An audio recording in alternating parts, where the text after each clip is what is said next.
Breaking news अवां ताईं पहुचाईंदासीं। टंडोलायार मां टंडोलायार नसरपुर रोड भरिसां रेलवे पटड़ीअ ते फ़ोन ते ॻाल्हाइण दौरान ट्रेन जे टक्कर में नौजवान फौत थी वियो आहे। नाज़रीन, अफ़सोसनाक ख़बर बाबति तव्हांखे आगाह कंदासीं। मुज़म्मिल अली ट्रैक ते बीठे मोबाइल फ़ोन ते ॻाल्हाइण साम्हूं ईंदड़ ट्रेन खां टकराइजी वियो आहे, जंहिं जे नतीजे में फौत थी वियो आहे। नाज़रीन, हिकु भेरो ॿीहर ब्रेकिंग न्यूज़ अवां ताईं पहुचाईंदासीं। टंडोलायार मां नसरपुर रोड भरिसां रेलवे पटड़ीअ ते फ़ोन ते ॻाल्हाइण दौरान ट्रेन जे टक्कर में नौजवान फौत थी वियो आहे।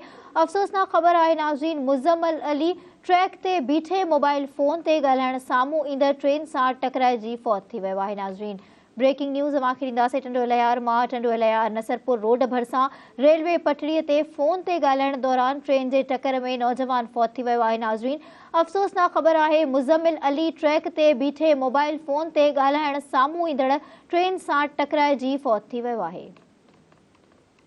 अफ़सोसनाक ख़बर आहे। नाज़रीन, हिकु भेरो ॿीहर अवां खे आगाह कंदासीं। टंडोलायार मां नसरपुर रोड भरिसां रेलवे पटड़ीअ ते फ़ोन ते ॻाल्हाइण दौरान ट्रेन जे टक्कर में नौजवान फौत थी वियो आहे। मुज़म्मिल अली ट्रैक ते बीठे मोबाइल फ़ोन ते ॻाल्हाइण साम्हूं ईंदड़ ट्रेन सां टकराइजी फौत थी वियो आहे। इन जा वधीक तफ़सील वठंदासीं। लाइन ते मौजूदु आहे धरती न्यूज़ जो रिपोर्टर। नाज़रीन, हिकु भेरो ॿीहर ब्रेकिंग न्यूज़ अवां ताईं पहुचाईंदासीं। टंडोलायार मां नसरपुर रोड भरिसां रेलवे पटड़ीअ ते फ़ोन ते ॻाल्हाइण दौरान ट्रेन जे टक्कर में नौजवान फौत थी वियो आहे। इन जा वधीक तफ़सील वठंदासीं। लाइन ते मौजूदु आहे धरती न्यूज़ जो रिपोर्टर GM पिताफ़ी। GM, अफ़सोसनाक ख़बर बाबति आगाह कंदा। जी बिल्कुल, तव्हांखे ॿुधाईंदुमि। टंडोलायार नसरपुर रोड भरिसां रेलवे फाटक ते नौजवान मुज़म्मिल अली गिराणो जेको मोबाइल फ़ोन ते ॻाल्हाईंदे तेज़ रफ़्तार ईंदड़ साम्हूं ट्रेन सां टकराइजी वियो, जंहिंखे एमरजेंसी हालत में सिविल अस्पताल टंडोलायर पहुचायो वियो।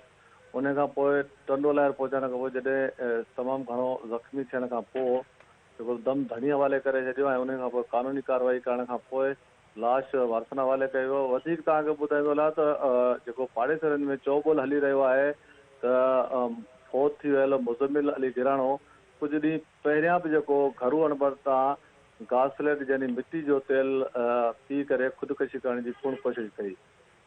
जी GM पिताफ़ी, इहो ॿुधाइजो त उन जी उमिरि केतिरी हुई?